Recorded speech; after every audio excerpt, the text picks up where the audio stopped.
Welcome to The Truth About Ag.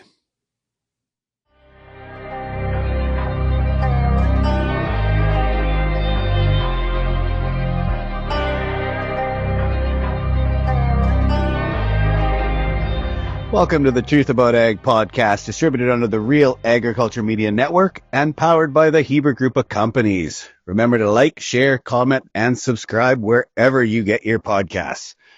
All right, today we have an academic and one with a very long list. So I'm gonna hammer this off because even I had to take a breath reading this. So if this is wrong, blame ChatGPT, just like everybody else does on this show. So I got Sylvain Charlebois, and I have no French accent, so that's as close as I'm getting. Pretty darn good. Yeah. Born in Montreal, Quebec, raised on a rural farm in Farnham, Bachelor of Commerce from Royal Military College of Canada, MBA from the University of Quebec, doctorate from the University of Sherbrooke in Business Administration, worked as an Associate Dean at the University of Regina, so we are getting close to home. Yep. Professor at the University of Guelph's College of Business and Economics, Dean of Faculty at Dalhousie, published over 750 peer-reviewed articles, and currently co-hosts the Food Professor podcast. And we are direct from Halifax, Nova Scotia right now. That's right. Absolutely. That's as long as I can go, Heebs. That's the longest intro I've had to do. So I knew most of it. I didn't know that. I'm not sure how I didn't know, but I didn't know that you did some time in Regina. Oh, I started my career in Regina, actually. I spent 7 wonderful years. We have 4 children. 3 of them were born in Regina. And we still have some very good friends in Regina. I was actually in Saskatoon, I think it was 3 weeks ago, for a seminar. And, we miss Saskatchewan, to be honest. We love it. And frankly, the fact that my academic career started in Saskatchewan helped me better understand farming, farmers. I did a lot of research with farmers. I was actually there during Mad Cow, so interviewed a lot of livestock operators, and went to Alberta, went to Saskatchewan, and it was really something. I learned a lot, which allowed me to better understand the entire food supply chain, because it all starts in farming. you did your thesis on Mad Cow, didn't you? I did. Absolutely. Yeah. And so, and that's kind of because I'm from Quebec, right? And in Quebec, as you know, there's a very strong union called the UPA. And if you want to interview any farmer, I'm not sure if you knew this, but they actually control access to farmers. So if you want to do a study on anything related to farming, you have to go to Longueuil at head office, the UPA head office, and ask them permission. And they were concerned about some of this is Quebec, right? And when they told me, well, we can't really get you to interview our farmers because we're not happy with some of the questions you want to ask, that's when I left. And I never left. The farmers are unionized in Quebec, or at least the media coverage of them is. Oh, yeah. Oh, absolutely. Now we opened a door here. I got to tell you, I mean, the union in Quebec is amazingly powerful. They represent all farmers equally. They have obviously 26, 27 different sectors, but it's under one roof, and they employ, get this, over 2,000 people. Yeah. So More public dollars. So here's the thing, guys. You don't have to be a member of the union, but you have to pay a due. You have to pay dues. By law, you have to pay a due. So if you produce anything commercial, you have to pay your dues. Yeah. Okay, Heebs, go. Model. Okay, Heber, go. That's actually serious. I'd heard rumors of this, but I didn't fully understand it. That's and go ahead, shout. I'll leave that till later. I just about crossed paths with you. I started my university in Regina. I was there in 2001. Then I went to U of S for the 3 years after. So you probably got there almost just after. Absolutely. Yeah. I love the spirit, and frankly, so I've taught like everywhere in the world. I've taught since then. I've taught in obviously Guelph, Dal, China, the U.S. I've taught in Nebraska, Florida, Texas. I give seminars at Texas A&M. I've taught for 1 year in Austria, Germany. Kids in Saskatchewan are different. The work ethic is absolutely there, and it's the influence around us. So a lot of kids in Regina aren't necessarily familiar with farming, but it's the influence, the philosophical influence you can feel when you're teaching to students. They want to, they want to actually push a little bit more. They want to compete. I must say, when I got there, I felt that students in Saskatchewan felt intimidated easily by, the big schools like U of A and McGill, but once you start training them, when you start educating them, they start believing. And so we brought them to competition, case study competitions all over the country, and they started to win from Regina, and they beat U of S on top of that, which is great. Yeah. So let's, I'm going to throw some softballs out to start with, because I know we got some harder hitting ones coming. So I guess what originally drew you to the world of agriculture and food policy, I guess, because obviously Christian plays in the policy. I want nothing to do with it. So, Yeah. give me that background. Well, so I'm from Farnham, and so I worked on farms all my youth. That's what you did, and there weren't any foreign workers in those days. You just, as a kid, you went, and so I was by the age of 12, I basically was working for farmers during hay season. I was farmers in the middle of dairy land in Quebec, so it's hay season, rocks in the field, all that stuff, and of course helping. There were no robots in those days, early 80s, so you had to milk the cows at 5 a.m. and 5 p.m. And that's kind of how I did it. And then I left for the military, left Farnham. But when I actually went back to work before I did my master's, I became a lobbyist for the food industry. And that's when I really learned how power works within the food industry. So I've represented the independent grocers in Quebec. It's called the ADAQ. And of course, I had to work with the UPA in Quebec. I had to work with other factions within the food industry to move the needle on any issues we wanted to push, essentially. And so I got a better appreciation of price taking. I got a better appreciation for distribution. So when I'm out there and I talk to groups and present issues, I always keep an eye on both ends of the food continuum. A lot of economists just will look at one piece or a couple of pieces. But I try to look at the big picture, which is why I've been, advocating for farmers, because they don't necessarily have an organized voice, at least outside of Quebec, particularly. But also, I do think that farming is largely misunderstood. With the exception of the SM5, the SM5 is a different beast. But outside of the SM5, I would say, really, farmers are not necessarily they're probably appreciated, but a lot of urbanites don't understand why they need to appreciate farmers, just appreciate them. So they don't understand what you guys do. That's the thing. Well, and we can tell that on social, Hebes, because when we do blogs or articles, yeah, they'll have a few reads here and there, but we put up a picture of the drills or something on Instagram, and all of a sudden we have 5,000 views in a few hours. Like it's a totally different beast when you start setting out the pics. Absolutely. I agree with that. And frankly, your podcast is certainly welcome and needed, because it gives a voice to farmers.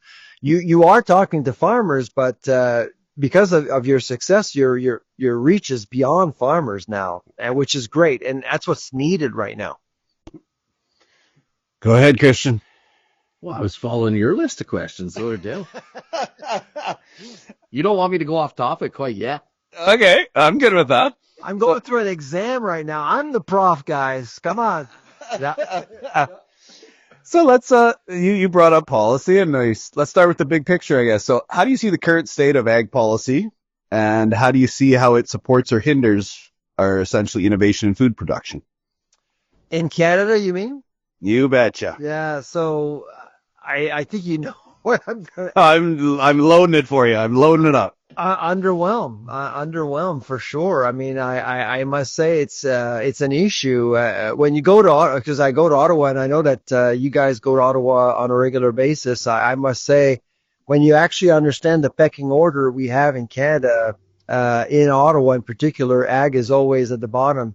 And all due respect to the new Minister of Ag, Mr. McDonald, he's from PEI. You know, his province is probably the size of two farms in Saskatchewan, basically. And so this is the leadership we're getting right now. And again, I think he's well intended, but I do believe that we need more. I was happy to learn that Cody Blois, who was he was the ag minister going into the election. He's now parliamentary secretary to the PMO, which is good news because he understands many of the files. But generally speaking, I've always believed that Ottawa doesn't necessarily prioritize the agri-food sector from farm gate to plate at all. And that's been going on for many years. But also, I do think that we tend to simplify things from a policy perspective and thinking, well, we're going to do this, we're going to do that, and there's no strategic thinking other than setting up committees and clicking boxes to please people with zero action. Few more white papers. Few more white papers. And that's not what we need. We need action. We need logistics. We need to support our farmers. We need to become more competitive internationally. We need to be just like New Zealand. I mean, New Zealand committed many years ago. It was almost bankrupt in the 80s.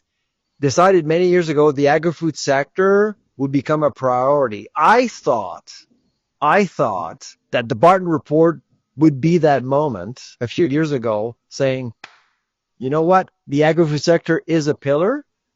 So we did have that recognition for a while, but it's long gone. Nobody's talking about that report anymore, which is ridiculous. And frankly, I think that Barton nailed it, but there was no execution afterwards. Well, and we said, Christian, like, we were happy to see Cody stick around because honestly, we were pushing for him to be ag minister. So, I mean, even in a short period there, at least he looked like he understood and he actually cared about something west of, let's call it, Ontario. Well, so McDonald's, I met some folks recently from Ottawa. They came for our visit here in Halifax. We had lunch together, and I think the person that was most surprised of being appointed minister was Hugh McDonald himself. I mean, the problem we have right now in Kevin is he's seen as the PI guy. He's not seen as the ag guy. He's seen as the PI guy. And the first person McDonald called when he was asked to be ag minister was Cody Blois. So he knows that he's gonna need support. He's gonna need help. He's gonna need support from trade groups, but there's a lot of work to be done, and that's the unfortunate thing. And I'm not sure we have a whole lot of time here.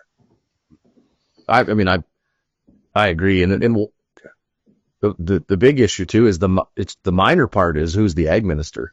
The major part is that the agriculture minister hasn't had a seat at the big table in decades, right? And the Barton Report did open up a door to maybe get a seat at the big table, and then it was squandered, right? And I think there's two pieces to that. One, like you said, nobody wants to think strategically, and then once we do, nobody wants to take action in case it pisses somebody off.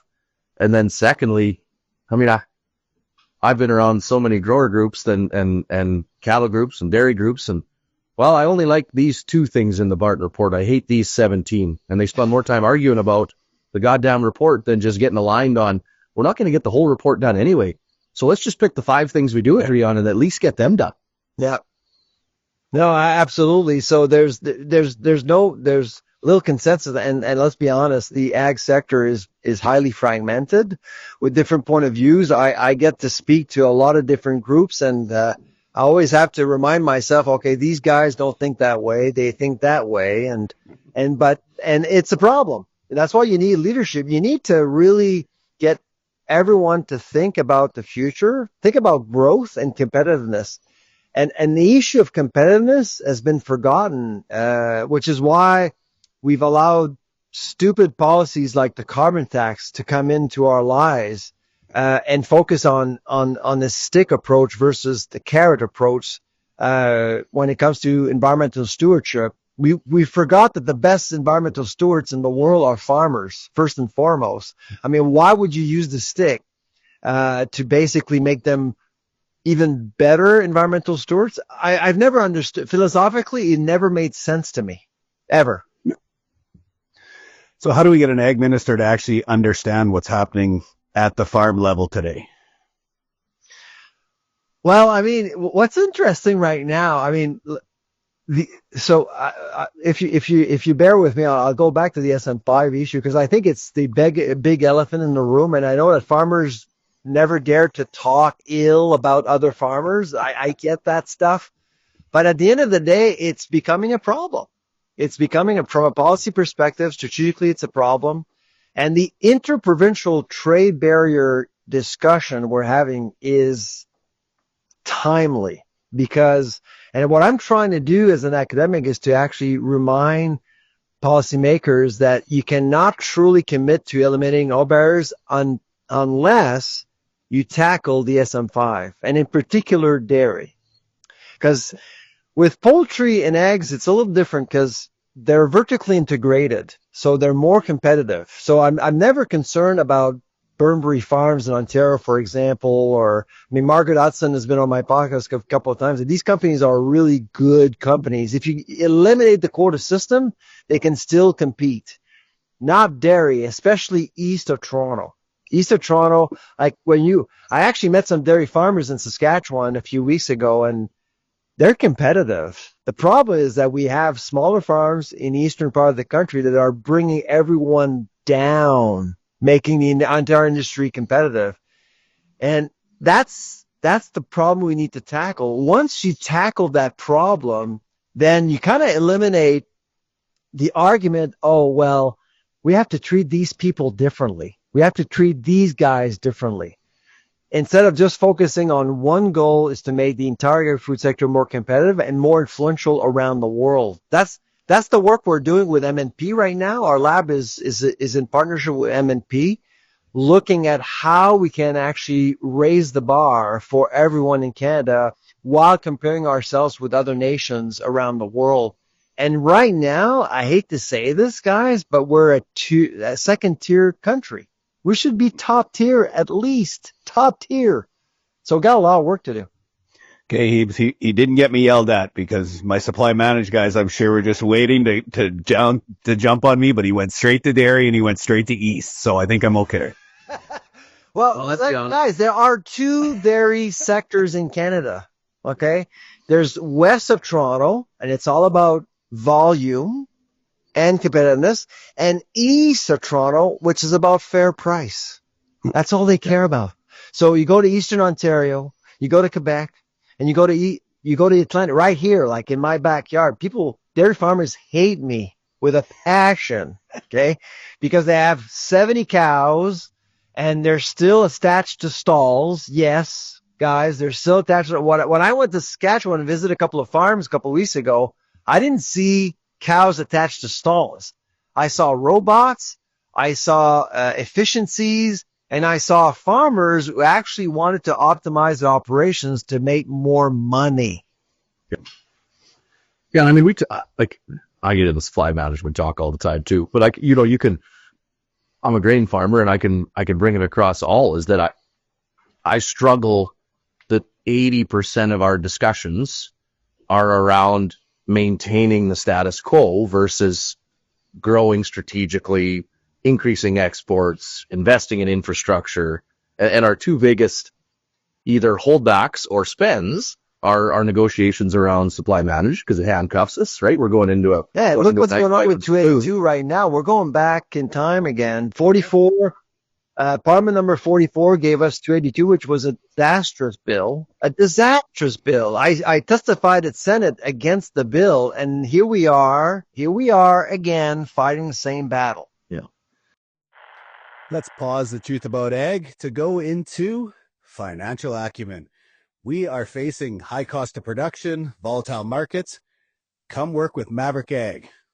Why would you come work with Maverick Ag, Gibbs? I'm a big believer in doing what you're good at. And so if you don't want to spend time in the details specifically of your financial management and financial acumen, then you're better off to partner with somebody. Run your farm, grow your crop, raise your animals, whatever your specialty is, and have a high level knowledge of the financial side. But let somebody work with you to get into the details and let you know when debt service is getting close to offside, what your cash flow is doing, and what months you're going to be tight, so that you can run the farm the way you want to be, as perfect as possible. If you want someone to help you deal with the banking regime or look at your next equipment deal, reach out to Maverick Ag. That's maverickag.com.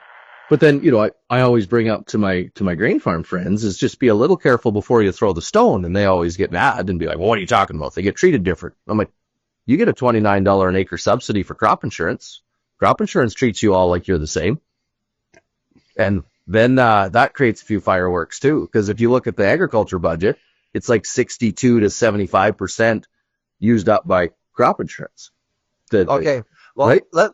Can I challenge you a little bit on 100%. That's the point of this too. Yeah. So two questions. One, you do get crop insurance. Do you throw away some of your production just to keep prices high? Absolutely agree that I'm not saying who's more awful. It's an important. I mean, you're optimizing your operation. You want to make money. You want to sell your product. The second question I have for you: do you care about the quality of your product? You do. You do. Of course you do. Because if you don't care about the quality of product, you will get less money for your product. Yep. That's not the case in dairy. No. They actually can do whatever they want, basically prescribed by their boards, provincial boards mainly, and we don't know what's going on, how cows are fed, and we know that quality of butter is questionable these days. I don't know if you've been able to hammer nails with your butter, but there's some quality issues in Canada, and these are government sanctioned quotas. There's just no transparency. You are a private company, and should you actually get insurance? Of course you can. Look at America. Look at the Farm Bill. You have every right to get insurance, but you care about the quality of your product and you don't waste. That's important. So what's your? I like this. I like this. So what's your? You'll have thought about this more than me. What's your opinion or philosophy on how the government? We're on the same page that it should go away. Oh. I'm not saying you would. Now I'm done. But what's your if you have to give advice? I mean, to be honest, I don't wish the end of supply management. I don't. So the big problem we have in Canada when it comes to supply management is that we have basically two camps. We have those who are saying, don't touch it. It's perfect. Leave it alone. And you have those who are saying, let's scrap it. Okay. What we've been suggesting it for years, is to basically create a roadmap to a stronger dairy sector. And again, I'm separating dairy with the other sectors, but a roadmap. And the way you do it is simply this. You reform the Canadian Dairy Commission. The way you survey farmers has to be more transparent, and you create a benchmark for performance instead of averaging everything out. Yeah. How much does it cost you to make milk here? How much does it cost you to make milk there? And average everything out. Use benchmark to basically raise the bar to decrease costs as much as possible, because the industrial milk right now is the most expensive in the world. So you're not giving a chance to processors to innovate, to do different things. Jesus, we have a plant in Kingston, Ontario that was built by the Chinese to make baby formula in Canada. How is that acceptable? They don't care about processing. Look at the Fairlife plant in Peterborough. Coca-Cola built a plant in our own backyard to make lactose-free milk. That plant should have been Canadian. Right. Yep. No, and so then under your philosophy, what do you do with how do you deal with the value of the quota? That seems to be the argument all the time. But you're saying you just have benchmarks and let them compete more so that the stronger ones get better and yeah, the other ones don't do as good. It's so honestly, I don't have an answer to that. Yeah. It is a problem. So I was asked by a couple of politicians who you would know. I won't name them. Nope. But there was one in particular. I really enjoyed my conversation with one of them who I think really understands supply management, but he also understands that as a politician, you can't question the regime because you'll be starting World War III. So he understands that. But he asked me, if you're God, okay, if you're God, Sylvain, and you would do one thing to fix supply management, what would you do? I mean, it's simple. Just harmonize the allocation of quotas nationally. That's all you need to do. And guess what's going to happen? All that money will go from east to west. Because that's where the efficiencies are. It's in Saskatchewan, Manitoba, Saskatchewan, Alberta, BC. And Ontario and Quebec will know that. And so going back to your question about quota values, I guess so quota values would basically collapse in the east and would probably increase in the west. Basically. Yeah. No, that's always the big discussion point, isn't that we can't have it hinder international trade negotiations. So we need to have that new pathway to have it be more. Well, let's talk about benefits. I mean, if you're having discussion with your dairy friends in the next little while, ask them one question. By 2030, the world will be short of milk. Okay. 3 times the annual production that we have in Canada right now. So by 2030, the world will need more milk. Why not sell the world more beautiful, pure, high quality Canadian milk? There's going to be a need. Why not set up a quota system for export markets? And that's why the Chinese built a plant in Kingston, because they wanted our milk. They want our milk eventually so they can actually export baby formula to China, because idiots decided to put melamine in baby formula back in 2008, and some people actually died. So Canada is seen as a high quality source for a lot of different commodities, and I would probably add milk to that. And as soon as you start exporting, like you export, you care about the quality.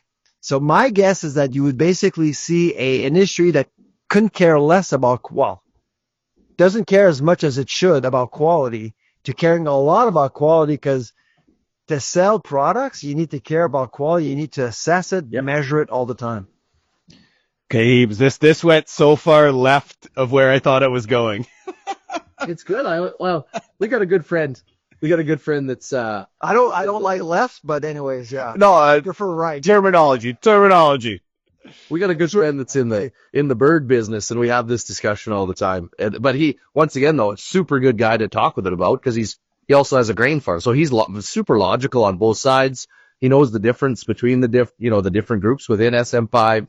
Yeah, we always have great discussion, because it's not all groups within agriculture have things they can do better, right? Or that they're really good at, but then nobody seems to want to talk about the parts that we should improve. And yet that's better for everybody. If every group improves, it's better for everybody, because in most cases, a lot of our stuff's exported.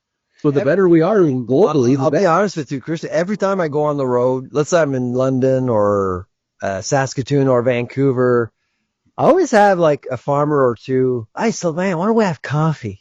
You're in town. Why don't we have coffee? And these are farmers like you, concerned about what's going on with farmland values, the fact that we're looking at an overcapitalized ag sector. Let's be honest, okay, with dairy in particular, that's impacting everyone.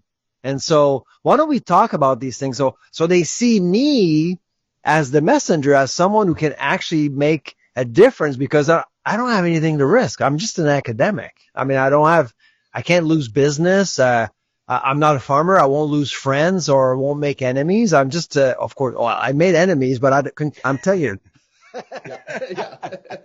So what I've been trying to do for the last 25 years is to help our farmers. And I am trying to help dairy farmers as well. Sometimes they just don't see it that way, but I'm hoping that one day they'll see it that way. I'm trying to make the dairy sector in Canada stronger.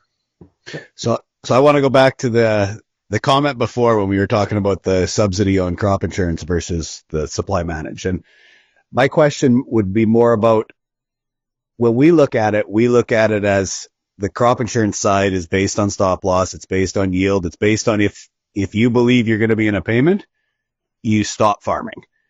So when you were talking about efficiencies and cost of production and being better, that's where we come at it from the crop insurance side of we believe that insurance actually makes farmers go the other direction. Yep.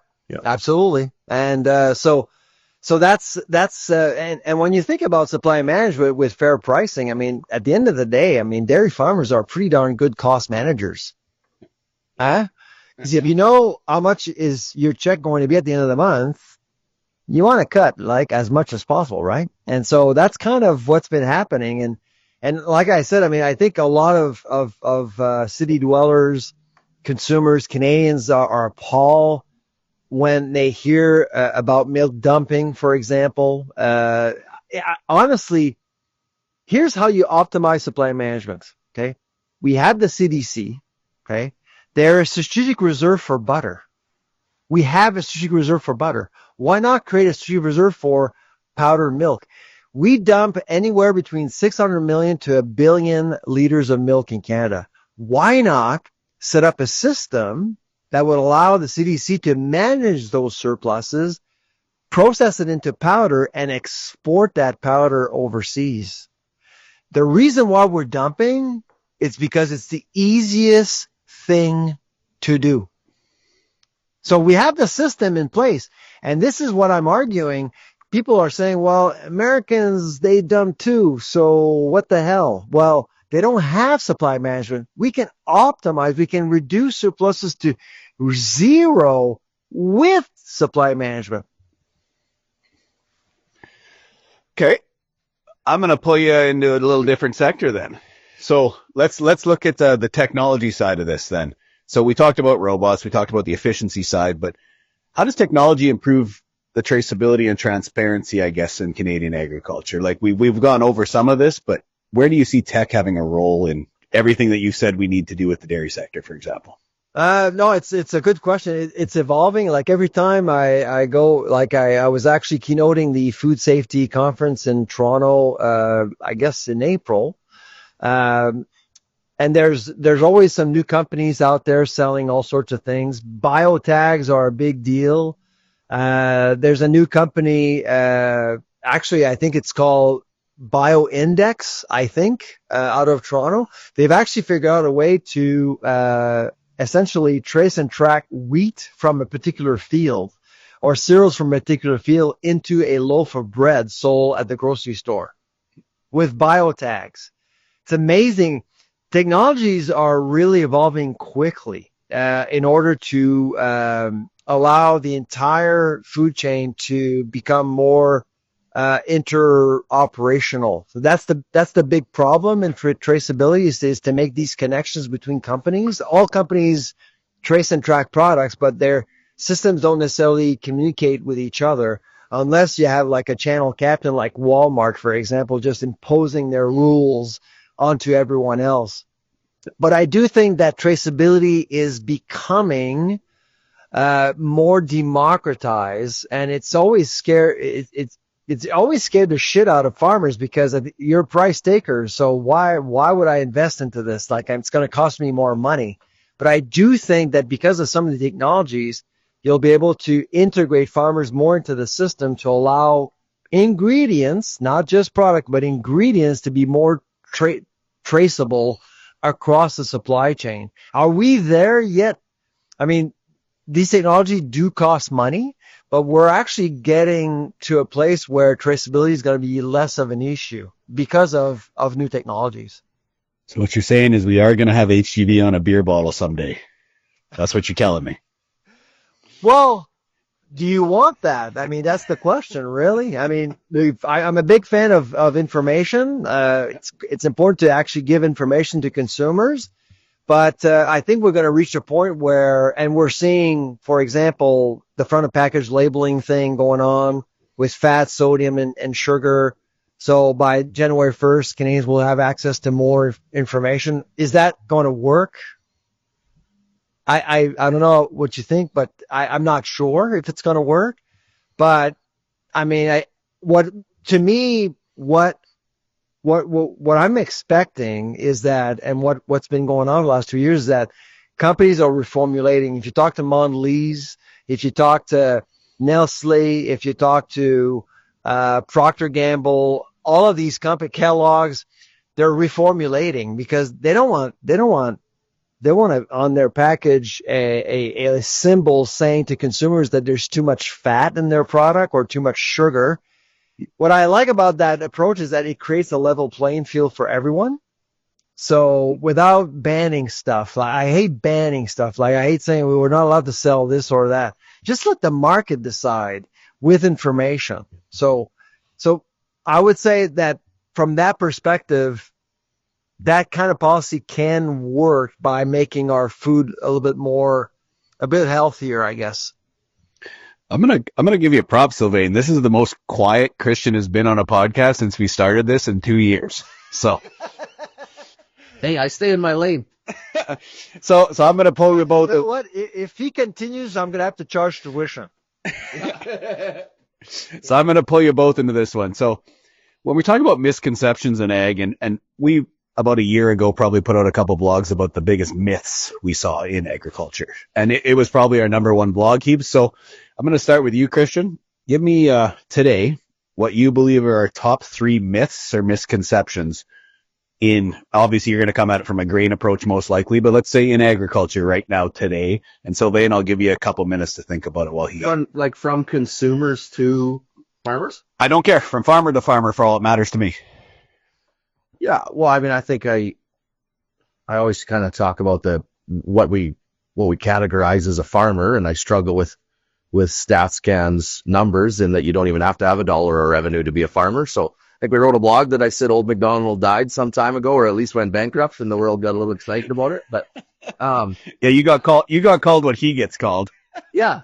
So I think that's one of the misconceptions I struggle with, is that I'm super proud of all the farms that are focused on quality and profit, and I think that succession and transition and passing the farm on to your kids happens because it's profitable. And in order to be profitable, you had to focus on all the right things to get there. So I really struggle with this romanticism around old MacDonald and having, 1 cow and a couple acres and a donkey. And we call that farming. No, that's a hobby. And I golf, right? So that'd be my one. My second one, why I get in trouble for this one all the time, but perfect. That consolidation is bad. I struggle with that. That can be from consumer to farmer or from farmer to farmer. Now, I'll put a caveat on this. Like, part of the reason we have to have consolidation in production agriculture is technology, right? We got 90-foot air seeders that can almost drive themselves now, and we didn't have that 50 years ago. But the other part is all the people we have to deal with have consolidated for the last 50 years, right? Like, most of the groups we have to deal with in agriculture are monopolies or oligopolies or there might be 4 or 5. And the more we kind of consolidate and get efficient, not only the better product we put out, the better we can negotiate with a lot of the companies we have to. And then third, and I don't really know how to say this one. This one would actually be kind of the universities a little bit. So let's just silly. I know how good comments on this. Bring it on. Bring it on. Absolutely. I think farmers and universities haven't done a great job explaining the careers in production agriculture. I think a lot of the kids we talk to now, if they think they're going to go take ag business, it's to go work for John Deere or Loblaws or Bayer or VSF, right? It's not, hey, I really want to go work for that big chicken farm or that big grain farm or that big cattle ranch. And I know that they're implementing tons of technology, and I can use my AI, degree on a farm, not necessarily for a multinational company. And so I think that's a whole different story we need to have farmers and the universities and colleges talk about, is that everything you can do at those large companies, there's actually a lot of jobs like that right in production agriculture. And you can touch the dirt, and you can go talk directly to the owner, and you can actually be part of decisions and change decision matrices, which is way different than working for a big company. I mean, Shout, you and I have been at the big companies. You can have an idea. It takes a long time to get anywhere. I got young people in my crew that'll book into my office weekly with an idea of how we could maybe do something different, or why do we do this? And so I think that would be kind of my third one that I focus on. Going to pull you away from the podcast here to go into Farmer Coach. We have opened up the registration for November. Brand new courses, the executive, the foundations. Heebs, why would you come to Farmer Coach? Yeah, I think 2 quick points. The first one is just a baseline knowledge around farm management, right? From accrual statements and debt service ratios to human resource policies that we've seen work on operations and businesses kind of around the world. And secondly is just knowledgeable peers. It's not just what you learn, from the coach and being in the program. It's what you learn discussing with 10, 15, 20, 25 other operations, and what's worked and not worked on their operations. And I think those 2 pieces are pretty invaluable. With more than 90 producers having gone through the course, you have an online platform. It is probably one of your largest peer groups you can be a part of. So sign up, go to farmercoach.ca, and we'll see you in November.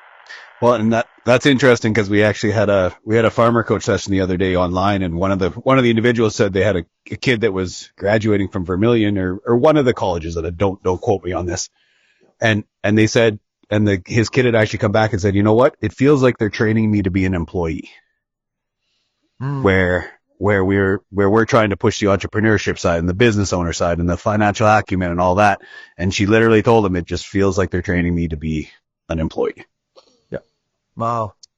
All right, Sylvain, give me your 3. Well, I mean, there's nothing that Christian said that I disagree with. In fact, on the university front, I would probably be quite critical, in saying that universities have failed the sector in a way, other than helping farmers increase yields, like in animal science and soil science. I must say we're pretty good at that, and we've been supporting farmers very well over decades. And I'm thinking about the work being done at U of S, U of A, U of M in Manitoba, in Winnipeg. I mean, these are really powerhouses when it comes to food science, animal science.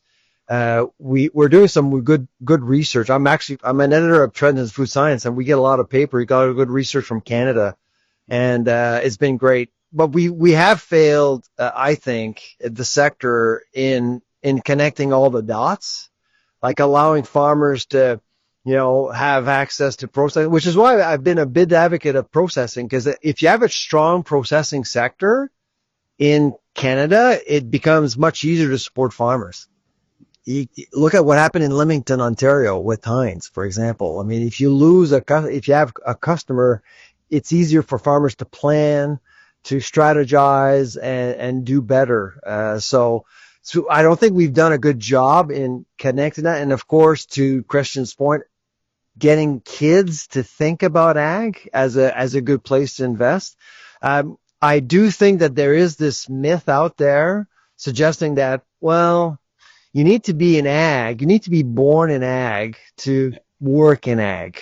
And frankly, what I've seen over the last 5 to 10 years were great ideas coming from non-ag people. I mean, and the more inclusive the sector is, I think the more innovative the sector is going to be. If you're born into ag, great, you can work in ag, but I think an influx of new blood, new ways of thinking is even better. It would make our sector stronger. Another myth that bothers me a lot because of our work on food prices and inflation is this freaking correlation between commodity prices and retail prices. If wheat prices go up, your bread is going to get more expensive. That's BS. I mean, you know that, right? Yep. And there's this myth out there. People think, oh my God, beef prices, cattle prices going up. We're going to pay more. Well, the challenge that we have right now is that there are rallies that are incredibly difficult to understand and even measure. And frankly, I'll be very honest with you. The beef rally we're seeing right now in Canada is troubling. So in America, and you know that the cattle industry in Canada and the cattle industry in the U.S. are in lockstep. They work together. It's very integrated. Why the hell are prices going up 3 times as much in Canada right now with ground beef and specialty cuts versus the U.S.? Like in the U.S., prices are going up, but we're looking at major increases in Canada. I mean, some places they're selling major prime cuts at $70, $80 a kilo. There's something going on here, and which leads me to my other myth. My other myth, and this is my pet peeve, we are data deficient in Canada. We have no idea what the hell is going on from farm gate to plate, especially in processing. When I have entrepreneurs coming in and ask me, oh, Sylvain, what's the market potential for this product or that product? We have nothing to work with. We got nothing. And so we fly in the dark in Canada, and that's why we created a lab many years ago at Dow, is to basically give more information, more data to the public, to the sector, so they have a better idea what's actually is going on here.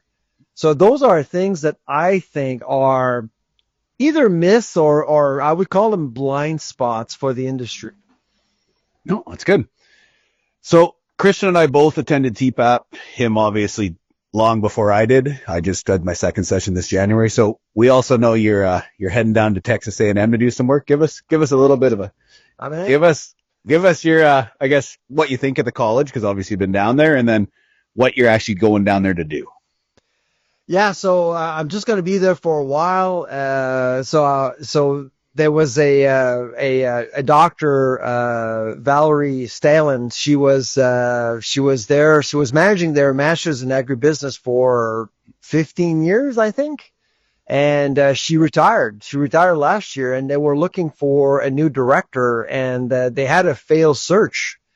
And I fly down there once every year to give a seminar in the program, and so they knew who I was. And last time in November, they asked me, well, listen, you're up for a sabbatical. Why don't you actually spend the year with us at College Station and manage this program? It's a neat program. It's a professional program. You know, you would see guys like yourself, for example, going in for 2 years. Tuition is not cheap. Yeah, that's well put. Yeah, it's not cheap, but you're training people that are actually out there working, which is great for me, because nothing against young students or students that haven't really worked, but I absolutely prefer teaching executives. I mean, people out there, it's just because I learn as much as they do, right? My job is to create this environment where everyone learns from each other. This program is ranked number 1 in the U.S. and number 3 in the world. No pressure. So as a Canadian, when I was asked to lead this program, I felt, wow, honored, to be honest. So I'll be doing that for a while, but I'm not leaving Dow. I'm still at Dow, paying taxes here in Canada. There are no taxes in Texas, as you know. Stupid. I'm not an accountant. I'm just an economist. So. But I think I'll come back knowing way more about what's going on in not just in Texas but in North America. And real estate price in Texas versus Nova Scotia? Actually, you know what? I'm looking at buying a place as an investment. We have a place in Florida, but Texas is an interesting market. College Station is for sure. It's not that bad, actually. I would say that some townhouse, because I'm looking at a condo, obviously, I think some condos in Regina or Saskatoon are actually more expensive than College Station. So, yeah. Yep. Where did you guys stay when you were there? I did my first one in San No, I did my first one in Austin, second one in San Antonio, and then San Antonio was the second season. So you never were in College Station? No, never actually got to see the university. We kind of on the outskirts.